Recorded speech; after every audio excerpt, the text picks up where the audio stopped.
Assalamualaikum warahmatullahi wabarakatuh. Perkenalkan, nama saya Andre Ardiansyah, asal instansi Badan Nasional Pencarian dan Pertolongan, asal unit kerja Kantor Pencarian dan Pertolongan kelas A Lampung, kelompok 1, angkatan 3. Aku adalah ASN. Aku adalah bagian dari Basarnas. Aku adalah rescuer, penyelamat dalam tugas-tugas kemanusiaan. Dalam setiap misi pencarian dan pertolongan, aku belajar bahwa tugas ini bukan sekedar rutinitas. Pekerjaan ini adalah amanah, ini adalah tanggung jawab besar terhadap keselamatan nyawa manusia. Setiap detik, setiap keputusan di lapangan bisa menjadi penentu hidup dan mati. Sebagai Smart ASN, aku tidak cukup hanya mengandalkan fisik dan keberanian. Aku harus berpikir cepat, bertindak tepat, dan terus belajar.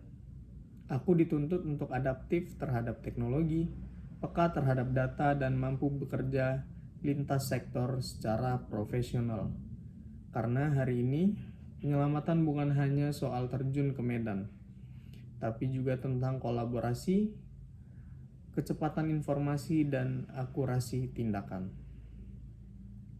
Smart ASN berarti mampu menjawab tantangan zaman, mampu membawa semangat pelayanan publik yang prima, berbasis kompetensi, nilai integritas, dan komitmen terhadap kemanusiaan. Peranku sebagai rescuer bukan hanya soal evakuasi korban, tapi juga menjaga kepercayaan masyarakat, mencerminkan profesionalisme lembaga, dan menjunjung tinggi nilai kemanusiaan dalam setiap aksi. Aku percaya manajemen ASN yang baik menciptakan lingkungan kerja yang sehat, adil, dan mendorong pertumbuhan kinerja. Dan aku meyakini bahwa menjadi Smart ASN adalah jalan untuk menjadikan Basarnas semakin tangguh, modern, dan terpercaya.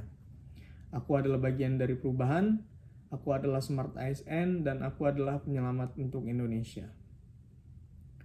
Seorang rescuer di lingkungan Badan Nasional Pencarian dan Pertolongan memiliki tugas utama dalam melaksanakan operasi pencarian dan pertolongan terhadap korban kecelakaan, bencana, dan kondisi membahayakan jiwa manusia. Rescuer Basarnas memberikan berbagai layanan SAR yang mencakup layanan tanggap darurat SAR, evakuasi medis darurat, evakuasi korban bencana alam, pertolongan kecelakaan transportasi seperti laut, darat, dan udara, lalu layanan preventif dan edukatif seperti pelatihan SAR komunitas dan penyuluhan keselamatan.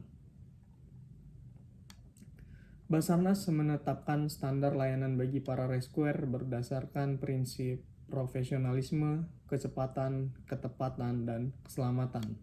Standar tersebut antara lain: waktu tanggap maksimal 15 menit setelah menerima laporan untuk mobilisasi. Lalu respon SAR itu 24 jam per 7 hari secara terus-menerus dan tanpa jeda. Lalu SOP SAR terpadu berdasarkan regulasi nasional dan standar internasional IMO, ICAO, dan IMSAR. Lalu ketuntasan evakuasi korban secara aman, cepat, dan minim resiko tambahan. Lalu yang tidak kalah lebih penting yaitu pelayanan publik yang ramah, informatif, dan tidak diskriminatif. Tugas seorang rescuer memiliki peran langsung dalam pencapaian visi dan tujuan strategis Basarnas, yaitu terwujudnya layanan pencarian dan pertolongan yang handal, cepat, tepat, aman, dan terpadu dalam rangka penyelamatan jiwa manusia. Meningkatkan kinerja melalui perspektif literasi digital. Dalam era transformasi digital, tuntutan terhadap kinerja aparatur sipil negara semakin kompleks dan dinamis. Sebagian ASN khususnya di lingkungan Basarnas yang bergerak di bidang penyelamatan dan pertolongan menyadari bahwa kemampuan fisik dan teknis saja tidak cukup untuk memastikan kinerja yang sangat lebih baik. Saya berkomitmen mengembangkan literasi digital sebagai fondasi dalam bekerja secara cerdas, efisiensi, dan adaptif. beberapa langkah konkret yang akan saya lakukan, di antara lain meningkatkan kompetensi digital dasar dan lanjut, lalu mengoptimalisasikan penggunaan platform kolaborasi dan informasi, meningkatkan kemampuan verifikasi dan analisis informasi, dan menjaga etika digital dan keamanan data. Saya rasa cukup dari saya. Afiknam Jagat Samagram, we are family, Sigar Rescue, Petarung. Wassalamualaikum warahmatullahi wabarakatuh.